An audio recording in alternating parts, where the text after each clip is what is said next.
봉별기 작품 속으로 떠나보겠습니다.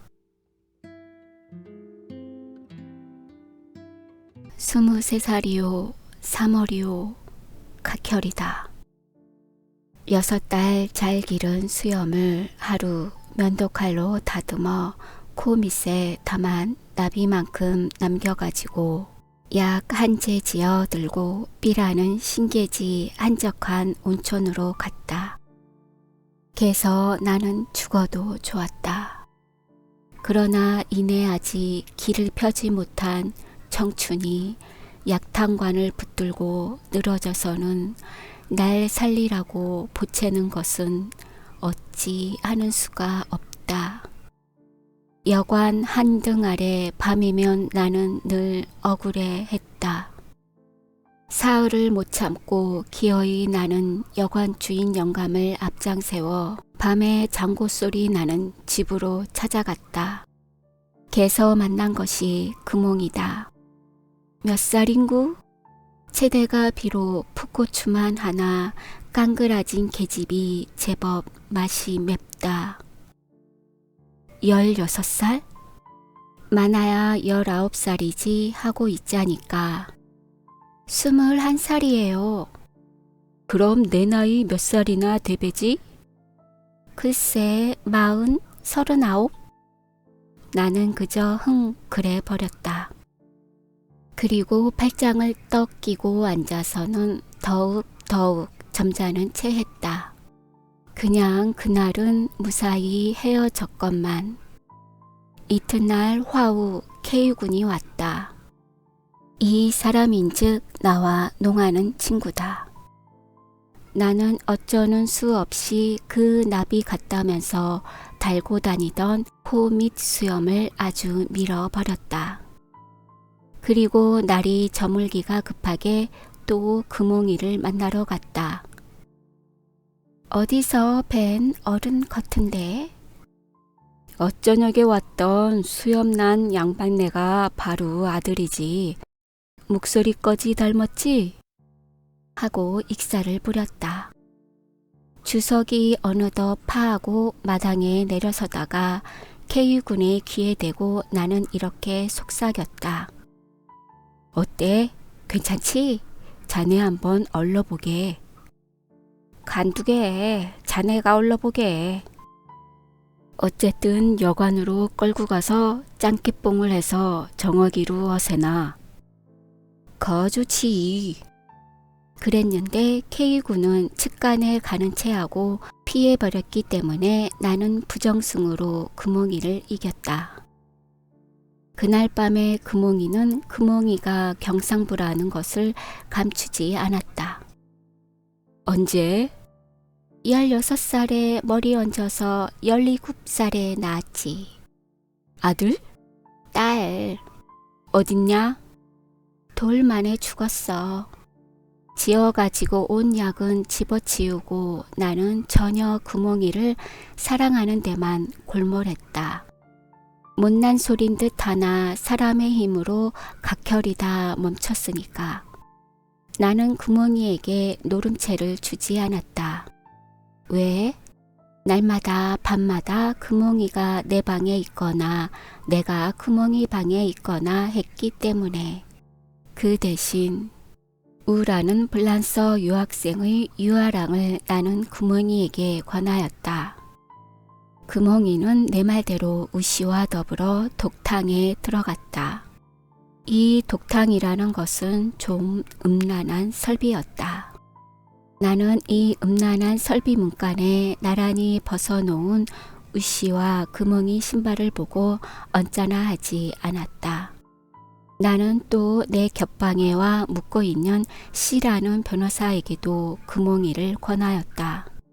C는 내 열성에 감동되어 하는 수 없이 금홍이 방을 범했다. 그러나 사랑하는 금홍이는 늘 내 곁에 있었다. 그리고 우씨 등등에게서 받은 10원 지폐를 여러 장 꺼내놓고 어리광 섞어 내게 자랑도 하는 것이었다. 그러나 나는 백부님 소상 때문에 귀경하지 않으면 안 되게 되었다.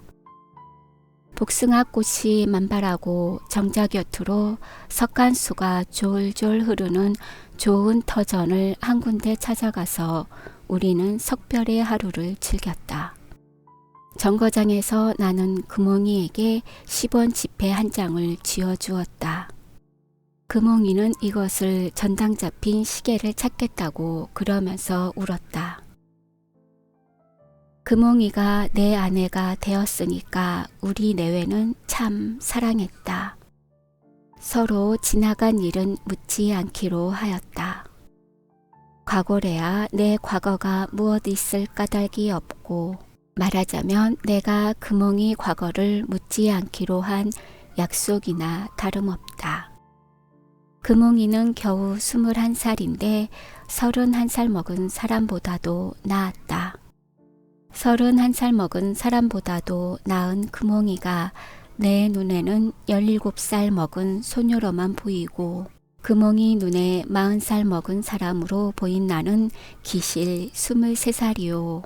게다가 주책이 좀 없어서 똑 연남은 살 먹은 아이 같다. 우리 내외는 이렇게 세상에도 없이 현란하고 아기자기하였다. 부질없는 세월이 1년이 지나고 8월, 여름으로는 늦고 가을로는 이른 그 북색통에 금홍이에게는 예전 생활에 대한 향수가 왔다. 나는 밤이나 낮이나 누워 잠만 자니까 금홍이에 대하여 심심하다. 그래서 금홍이는 밖에 나가 심심치 않는 사람들을 만나 심심치 않게 놀고 돌아오는, 즉 금홍이의 협착한 생활이 금홍이의 향수를 향하여 발전하고 비약하기 시작하였다는데 지나지 않는 이야기다. 그런데 이번에는 내게 자랑을 하지 않는다. 않을 뿐만 아니라 숨기는 것이다. 이것은 금홍이로서 금홍이답지 않는 일일밖에 없다. 숨길 것이 있나? 숨기지 않아도 좋칠 자랑을 해도 좋지. 나는 아무 말도 하지 않는다. 나는 금홍이 오락의 편의를 돕기 위하여 가끔 피군 집에 가 잤다. 피군은 나를 불쌍하다고 그랬던가 싶이 지금 기억이 된다. 나는 또 이런 것을 생각하지 않았던 것도 아니다. 즉, 남의 아내라는 것은 정조를 지켜야 하느니라고. 금홍이는 나를 내 나태한 생활에서 깨우치게 하기 위하여 우정간음하였다고 나는 호의로 해석하고 싶다. 그러나 세상에 흔히 있는 아내다운 예의를 지키는 채 해본 것은 금홍이로서 말하자면 천녀의 일실이 아닐 수 없다. 이런 실없는 정조를 간판 삼자니까 자연 나는 외출이 잦았고 금홍이 사업의 편의를 돕기 위하여 내 방까지도 개방하여 주었다. 그러는 중에도 세월은 흐르는 법이다. 하루 나는 제목 없이 금홍이에게 몹시 얻어맞았다. 나는 아파서 울고 나가서 사흘을 들어오지 못했다. 너무도 금홍이가 무서웠다. 나흘 만에 와보니까 금홍이는 때 묻은 버선을 윗목에다 벗어놓고 나가버린 뒤였다. 이렇게도 호라비가 된 내게 몇 사람의 친구가 금홍이에 관한 불미한 가십을 가지고 와서 나를 위로하는 것이었으나 종시 나는 그런 취미를 이해할 도리가 없었다. 버스를 타고 금홍이와 남자는 멀리 과천, 관악산으로 가는 것을 보았는데 정말 그렇다면 그 사람은 내가 쫓아가서 야단이나 칠까봐 무서워서 그런 모양이니까 퍽 겁쟁이다. 인간이라는 것은 임시 거부하기로 한 내 생활이 기억력이라는 민첩한 작용을 하지 않았기 때문에 2달 후에는 나는 금홍이라는 성명 석자까지도 말쑥하게 잊어버리고 말았다. 그런 두절된 세월 가운데 하루 길리를 복하여 금홍이가 왕복 엽서처럼 돌아왔다. 나는 그만 깜짝 놀랐다. 금홍이의 모양은 뜻밖에도 초췌하여 보이는 것이 참 슬펐다.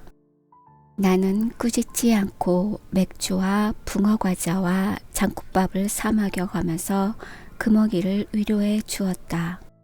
그러나 금홍이는 좀처럼 화를 풀지 않고 울면서 나를 원망하는 것이었다. 할 수 없어서 나도 그만 울어버렸다. 그렇지만 너무 늦었다. 그만해도 2달지간이나 되지 않았니? 헤어지자, 응? 그럼 난 어떻게 대우, 응? 마땅한 데 있거든 가거라, 응. 당신도 그럼 장가가나, 응? 헤어지는 한 해도 위로해 보낼지어다. 나는 이런 양식 아래 금홍이와 이별했더니라. 갈 때 금홍이는 선물로 내게 베개를 주고 갔다. 그런데 이 베개 말이다. 이 베개는 2인용이다. 실태도 자꾸 떠맡기고 간 이 베개를 나는 2주일 동안 혼자 베어 보았다. 너무 길어서 안 됐다. 안 됐을 뿐 아니라 내 머리에서는 나지 않은 묘한 머리기름 뗀내 때문에 안면이 저기 방해된다. 나는 하루 금홍이에게서 엽서를 띄웠다. 중병에 걸려 누웠으니 얼른 오라고.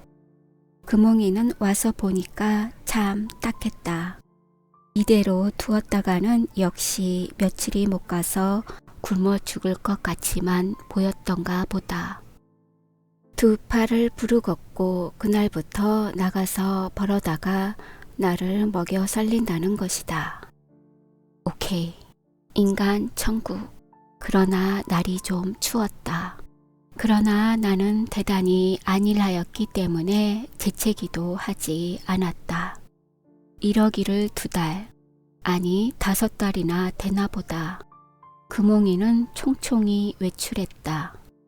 달포를 두고 금홍이 홈식을 기대하다가 진력이 나서 나는 김역진물을 두들겨 팔아버리고 21년 만에 집으로 돌아갔다. 와 보니 우리 집은 노쇠했다. 이어 불초 이상은 이 노쇠한 가정을 아주 쑥밭을 만들어 버렸다. 그동안 이태가량 어언간 나도 노쇠해 버렸다. 나는 27살이나 먹어버렸다. 선아이 여성은 다소간 매춘부의 요소를 품었느니라고 나 혼자는 굳이 신념한다. 그 대신 내가 매춘부에게 은화를 지불하면서는 한 번도 그네들을 매춘부라고 생각한 일이 없다. 이것은 내 금홍이와의 생활에서 얻은 체험만으로는 성립되지 않는 이론같이 생각되나 기실 내 진담이다. 나는 몇 편의 소설과 몇 줄의 시를 써서 내 세망에 가는 심신 위에 치욕을 배가하였다. 이 이상 내가 이 땅에서의 생존을 계속하기가 잠옷 어려울 지경에까지 이르렀다. 나는 하여간 허울 좋게 말하자면 망명해야겠다. 어디로 갈까? 나는 만나는 사람마다 동경으로 가겠다고 호언했다. 그뿐 아니라 어느 친구에게는 전기기술에 관한 전문 공부를 하러 간다는 등 학교 선생님을 만나서는 고급 단식 인쇄술을 연구하겠다는 등 친한 친구에게는 내 5개 국어에 능통할 작정일세 어쩌구 심하면 법률을 배우겠소까지 허담을 탕탕 하는 것이다. 웬만한 친구는 보통들 속나보다. 그러나 이 헛선전을 안 믿는 사람도 덜어는 있다. 하여간 이것은 영영 빈빛털터리가 되어버린 이상의 마지막 공포에 지나지 않는 것만은 사실이겠다. 어느 날 나는 이렇게 여전히 공포를 놓으면서 친구들과 술을 먹고 있자니까 내 어깨를 툭 치는 사람이 있다. 긴상이라는 이다. 긴상. 이상도 사실은 긴상이다. 참 오래간만이슈. 건대 긴상 꼭 한번 만나 뵙자는 사람 하나 있는데 긴상 어떠거시려우? 거 누군구? 남자야 여자야? 여자니까 일이 재미있지 않으냐 거란 말이야. 여자라. 긴상 옛날 옥상. 금홍이가 서울에 나타났다는 이야기다. 나타났으면 나타났지 나를 왜 찾노? 나는 긴상에게서 금홍이의 숙소를 알아가지고 어쩔 것인가 망설였다. 숙소는 동생 일심이 집이다. 드디어 나는 만나보기로 결심하고 일심이 집을 찾아가서 언니가 왔다지? 아휴 아재도 돌아가신 줄 알았구려. 그래 자그만치 인제 온단 말씀유. 어서 들어오슈. 금홍이는 역시 초췌하다. 생활 전선에서의 피로의 빛이 그 얼굴에 여실하였다. 내 놈 하나 보구져서 서울 왔지. 내 서울 뭘 하러 왔다니. 그리게 또 난 이렇게 널 찾아오지 않았니? 너 장가 갔다더구나. 얘 듣기 싫다. 육모초 같은 소리. 안 갔단 말이냐 그렴? 그럼 당장의 목침이 내 명상을 향하여 날아들어 왔다. 나는 예나 다름이 없이 못나게 웃어주었다. 술상을 보아왔다. 나도 한 잔 먹고 금홍이도 한 잔 먹었다.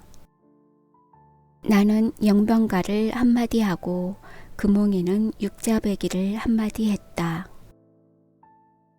밤은 이미 깊었고 우리 이야기는 이게 이 생에서의 영이별이라는 결론으로 밀려갔다. 금홍이는 은수저로 소반전을 딱딱 치면서 내가 한 번도 들은 일이 없는 구슬픈 창가를 한다. 속아도 꿈결, 속여도 꿈결, 굽이굽이 뜨내기 세상, 그늘진 심정에 불질러 버려라 운운.